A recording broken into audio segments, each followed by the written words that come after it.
ಎಲ್ರಿಗೂ ನಮಸ್ಕಾರ. ನಾವಿವತ್ತಿನ ವಿಡಿಯೋದಲ್ಲಿ ಆಲೂ ಸ್ಯಾಂಡ್ವಿಚ್ ಹೇಗೆ ಮಾಡೋದು ಅಂತ ತೋರಿಸ್ತಾ ಇದ್ದೀನಿ. ತುಂಬ ಈಸಿಯಾಗಿ ನಾವು ಮನೆಯಲ್ಲೇ ಮಾಡ್ಕೋಬಹುದು ಮತ್ತು ಈವ್ನಿಂಗ್ ಸ್ನ್ಯಾಕ್ಸ್ಗಂತೂ ತುಂಬ ಚೆನ್ನಾಗಿರುತ್ತೆ. ಒಂದ್ಸಲ ಟ್ರೈ ಮಾಡಿ ಹೇಗೆ ಮಾಡೋದು ಅಂತ ಈ ವಿಡಿಯೋದಲ್ಲಿ ನೋಡ್ಕೊಂಡು ಬರೋಣ.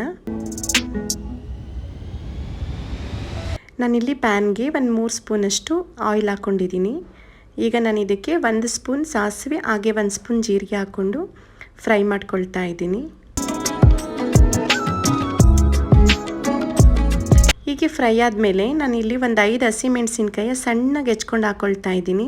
ನಿಮಗೆ ಖಾರ ಬೇಕು ಜಾಸ್ತಿ ಅಂತ ಅಂದರೆ ನೀವಿನ್ನೂ ಜಾಸ್ತಿ ಹಾಕ್ಕೋಬೋದು. ಹಾಗೆ ನಾನಿಲ್ಲಿ ಮೀಡಿಯಮ್ ಸೈಜ್ 2 ಈರುಳ್ಳಿ ತೊಗೊಂಡಿದ್ದೀನಿ, ಸಣ್ಣದಾಗಿ ಕಟ್ ಮಾಡಿ ಹಾಕ್ಕೊಳ್ತಾ ಇದ್ದೀನಿ. ಈಗ ಇದನ್ನೆಲ್ಲ ಚೆನ್ನಾಗಿ ಫ್ರೈ ಮಾಡ್ಕೊಳ್ಳೋಣ.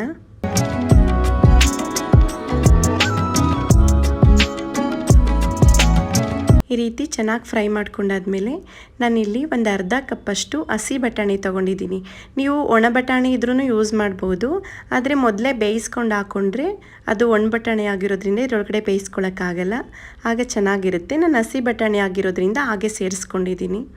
ಹಾಗೆ ಒಂದು ಅರ್ಧ ಸ್ಪೂನ್ ಉಪ್ಪು ಹಾಕ್ಕೊಂಡು ಚೆನ್ನಾಗಿ ಫ್ರೈ ಮಾಡ್ಕೊಳ್ತಾ ಇದ್ದೀನಿ.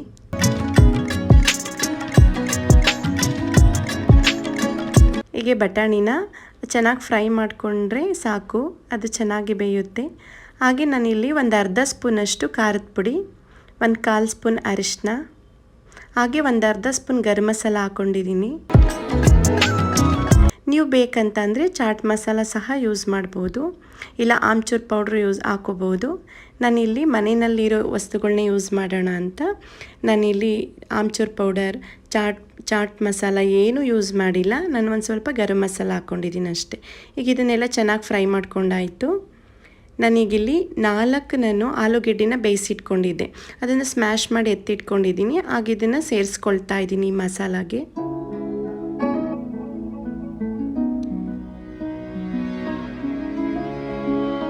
ಈಗ ಇದನ್ನೆಲ್ಲ ಚೆನ್ನಾಗಿ ಮಿಕ್ಸ್ ಮಾಡ್ಕೊಳ್ಳೋಣ. ನಾನು ಇದಕ್ಕೆ ಒಂದು ಸ್ವಲ್ಪ ಪುದೀನ ಮತ್ತು ಕೊತ್ತಂಬರಿ ಸೊಪ್ಪನ್ನ ಸಣ್ಣಗೆ ಹೆಚ್ಚಿಟ್ಕೊಂಡು ಹಾಕ್ಕೊಳ್ತಾ ಇದ್ದೀನಿ. ಈಗ ಇದನ್ನೆಲ್ಲ ಚೆನ್ನಾಗಿ ಒಂದೋ ರೀತಿ ಚೆನ್ನಾಗಿ ಮಿಕ್ಸ್ ಮಾಡ್ಕೊಳ್ಳೋಣ. ಫುಲ್ ನೋಡಿ, ಈ ಥರ ಸ್ಮ್ಯಾಶ್ ಮಾಡಿಬಿಟ್ರೆ ನಮಗೆ ಟೋಸ್ಟ್ ಮಾಡೋದಕ್ಕೆ ಈಸಿ ಆಗುತ್ತೆ. ನೋಡಿ, ಈ ರೀತಿ ಚೆನ್ನಾಗಿ ಸ್ಮ್ಯಾಶ್ ಮಾಡ್ಕೋಬೇಕು. ನಾವು ಇದೇ ಮಸಾಲದಲ್ಲಿ ಸಮೋಸ ಸಹ ಮಾಡ್ಕೋಬೋದು, ಬೇರೆ ಬೇರೆ ಸ್ನ್ಯಾಕ್ಸ್ಗೂ ಸಹ ನಾವು ಈ ಮಸಾಲ ಯೂಸ್ ಮಾಡ್ಬೋದು. ನೋಡಿ, ರೆಡಿಯಾಗಿದೆ. ಈಗ ನೋಡಿ, ನಾನಿಲ್ಲಿ ಬ್ರೆಡ್ ತೊಗೊಂಡಿದ್ದೀನಿ.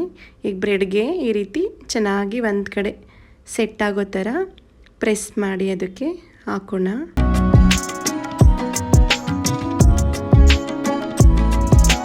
ನೀವು ಬೇಕಂದರೆ ಮೊದಲು ಸಾಸ್ನ ಅಪ್ಲೈ ಮಾಡಿಬಿಟ್ಟು ಬ್ರೆಡ್ಗೆ, ಆಮೇಲೆ ಬೇಕಾದರೆ ಈ ಮಸಾಲಾನ ಹಾಕ್ಕೋಬೋದು.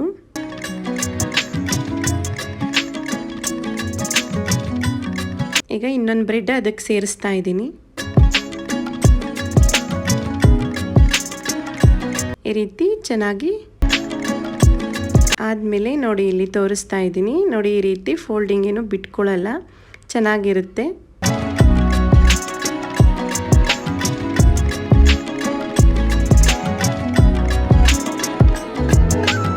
ಈಗ ತವಾ ಮೇಲೆ ಫ್ರೈ ಮಾಡ್ಕೊಳ್ಳೋಣ.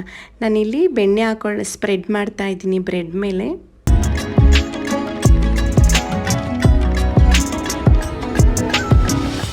ಈಗ ನೋಡಿ, ತವಾ ಮೇಲೆ ಫ್ರೈ ಮಾಡ್ಕೊಳ್ಳೋಣ.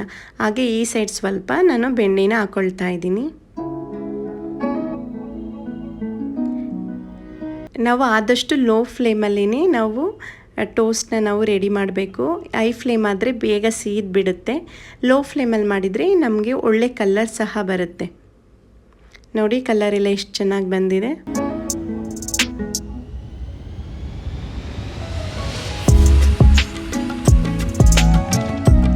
ಈ ರೀತಿ ಈಸಿಯಾಗಿ ನಾವು ಈವ್ನಿಂಗ್ ಸ್ನ್ಯಾಕ್ಸ್ಗೆ ನಾವು ಈಸಿಯಾಗಿ ಮಾಡ್ಕೋಬೋದು ಮನೆಯಲ್ಲಿನೇ.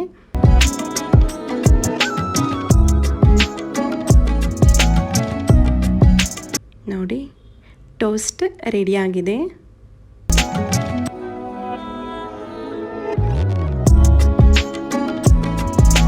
ನಾನೀಗ ಸೆಂಟರ್ಗೆ ಕಟ್ ಮಾಡ್ಕೊಳ್ತಾ ಇದ್ದೀನಿ.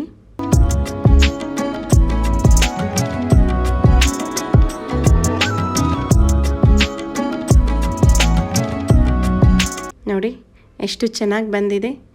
ನಮಗೆ ಎಷ್ಟು ಚೆನ್ನಾಗಿ ಅನ್ನಿಸ್ತಾ ಇದೆಯೋ ಅಷ್ಟೇ ರುಚಿಯಾಗಿರುತ್ತೆ. ಒಂದು ಸಲ ಟ್ರೈ ಮಾಡಿ, ಇದೇ ಮೆಜರ್ಮೆಂಟಲ್ಲಿ ಮಾಡ್ಕೊಳ್ಳಿ, ತುಂಬ ರುಚಿಯಾಗಿ ಬರುತ್ತೆ. ಹಾಗೆ ನಾನಿಲ್ಲಿ ಇದಕ್ಕೆ ಒಂದು ಚಟ್ನಿ ತೋರಿಸ್ತಾ ಇದ್ದೀನಿ, ಗ್ರೀನ್ ಚಟ್ನಿನ. ನಾನಿಲ್ಲಿ ಒಂದು 10 ಎಸ್ಲು ಬೆಳ್ಳುಳ್ಳಿ, ಹಾಗೆ ಒಂದು ಸ್ವಲ್ಪ ಶುಂಠಿ ಹಾಕ್ಕೊಳ್ತಾ ಇದ್ದೀನಿ, ಹಾಗೆ ಒಂದು ಪಿತ್ತದಷ್ಟು ಹುಣಸೆಹಣ್ಣು, ಹಾಗೆ ಒಂದು 4ರಿಂದ 5 ಹಸಿಮೆಣಸಿನ್ಕಾಯಿ, ಮತ್ತು ಪುದೀನ ಮತ್ತು ಕೊತ್ತಂಬರಿ ಸೊಪ್ಪನ್ನ ವಾಶ್ ಮಾಡಿ ಇಟ್ಕೊಂಡಿದ್ದು ಹಾಕ್ಕೊಳ್ತಾ ಇದ್ದೀನಿ.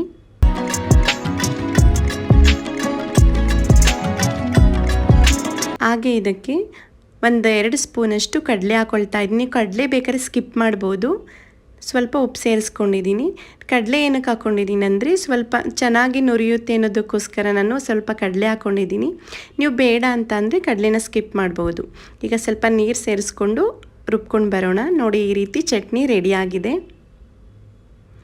ನಮಗೆ ಆಲೂ ಸ್ಯಾಂಡ್ವಿಚ್ ಜೊತೆ ಗ್ರೀನ್ ಚಟ್ನಿ ಕಾಂಬಿನೇಷನ್ ತುಂಬ ಚೆನ್ನಾಗಿರುತ್ತೆ.